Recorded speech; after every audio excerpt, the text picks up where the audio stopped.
खबर अजमेर से, जहां राजस्थान में विधानसभा चुनाव के मद्देनजर भारतीय जनता पार्टी के केंद्रीय गृह मंत्री व स्टार प्रचारक अमित शाह का अजमेर में विजय संकल्प रोड शो 17 नवंबर शुक्रवार को होगा, जिसके संदर्भ में अजमेर जिला अध्यक्ष रमेश सोनी ने अजमेर संभाग मीडिया सेंटर पर पत्रकार वार्ता आयोजित की, जिसमें उन्होंने पत्रकारों से मुखातिब होते हुए कहा कि राजस्थान की गहलोत सरकार नकारा और भ्रष्ट है, चारों ओर गुंडागर्दी का राज है, प्रत्येक वर्ग शोषित है, पीड़ित है, रोजाना 18 से अधिक अत्याचार और बलात्कार की घटनाएं हो रही है। राजस्थान के एक मंत्री ने अपने बयान में कहा कि यह मर्दों का प्रदेश है, यहाँ युवा रोजगार के लिए परेशान है, कई बार पेपर लीक हुआ है, किसान कर्जा माफी को लेकर सरकार की योजना फैल रही है, किसान आत्महत्या कर रहे हैं, महिलाएं सुरक्षित नहीं है, गारंटी योजना के नाम पर जनता के मानस को भ्रमित कर रही है, दलितों पर अत्याचार हो रहे हैं। सोनी ने पत्रकारों को बताया कि मुख्यमंत्री अशोक गहलोत का रोड शो भी फ्लॉप हो रहा है, जनता उनसे नाराज है, कार्यकर्ताओं में आपसी कला है। अशोक गहलोत और पायलट गुट का अजमेर में अलग अलग खेमा है, 500 से भी कम लोग उनकी रोड शो रैली में भी नहीं थे। इससे पता चलता है कि आमजन कांग्रेस सरकार से कितना पीड़ित और त्रस्त है। सोनी ने केंद्र की भाजपा सरकार, प्रधानमंत्री की योजनाओं के बारे में बताया कि कोरोना काल में भारत की जनता को गेहूं, दवाइयां जैसी सुविधाएं दी। प्रदेश की इस नकारा, निकम्मी और भ्रष्ट सरकार जो निश्चित रूप से इस विधानसभा चुनाव में विदा होने जा रही है,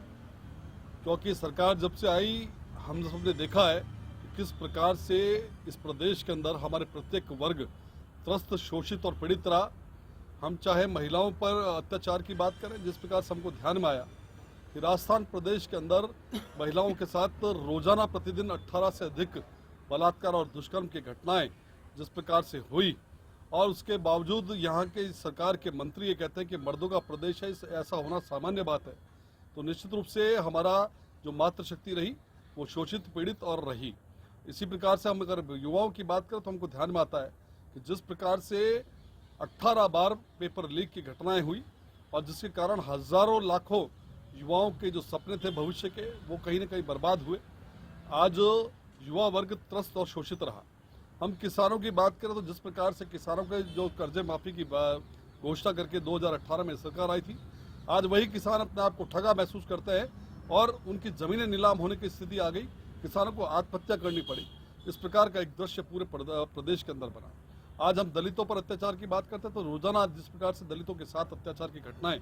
इन जो पूरे 4.5 वर्षों में रही, तो हम सबको ध्यान में कि दलित वर्ग भी शोषित और पीड़ित रहा। और इस प्रदेश की जनता ने मनमानस बना लिया कि इस नकारा, निकम्मी और भ्रष्ट सरकार को जिस प्रकार से हमको विदा करना है, उखाड़ फेंकना है। और इसके नाते जिस प्रकार से इस कांग्रेस सरकार ने जो 4.5 साल तक लगातार होटलों में, रिसोर्ट में बंद रही, अपनी आपसी गुटबाजी के चलते जिस प्रकार से झगड़ों के अंदर जनता की ओर ध्यान नहीं दिया। जैसे कोरोना जैसी महामारी भी हमको ध्यान में आई, तो उस कोरोना जैसी महामारी में भी ये सरकार रिसोर्ट्स के अंदर बंद रही और केवल अंतिम समय में जनता को भ्रम में डालने के लिए जिस प्रकार की योजनाएं लाई, राहत शिविर लगाए जो कि आहत शिविर साबित हुए, और जिस प्रकार से गारंटी योजना, आज ये देखिए, ये गारंटी देने की बात करते हैं, किस प्रकार की गारंटी दे रहे हैं। आज जब ये देश के अंदर, प्रदेश के अंदर कानून व्यवस्था नहीं संभाल पा रहे, आज जिस प्रकार से अत्याचार और बलात्कार की घटनाएं उनको नहीं संभाल पा रहे, तो जब सामान्य आदमी को एक सामान्य गारंटी उसकी सुरक्षा की नहीं दे सकते, तो इनकी सारी योजनाएं नकारा और निकम्मी और बिल्कुल विफल रही। और इसका परिणाम भी हमने देखा कि कल जब कांग्रेस प्रत्याशी के समर्थन में माननीय मुख्यमंत्री अशोक गहलोत यहाँ पधारे, कुर्सियां खाली थी, जनता जुटी नहीं, तो निश्चित रूप से अजमेर की दोनों सीटों पर जनता ने मनमानस बना लिया है कि कांग्रेस की सरकार को और जो है प्रदेश से और देश विधानसभाओं से बिल्कुल भेजने का मनमानस तय कर लिया है। और इसी नाते हमारे जो केंद्र सरकार की योजनाएं, जिस प्रकार से माननीय मोदी जी की योजनाएं रही, आज धरातल पर जिस प्रकार से हमने समाज के अंतिम पंक्ति में खड़े व्यक्ति के लिए अंत्योदय की भावना से प्रेरित होकर जिस प्रकार की योजनाएं दी,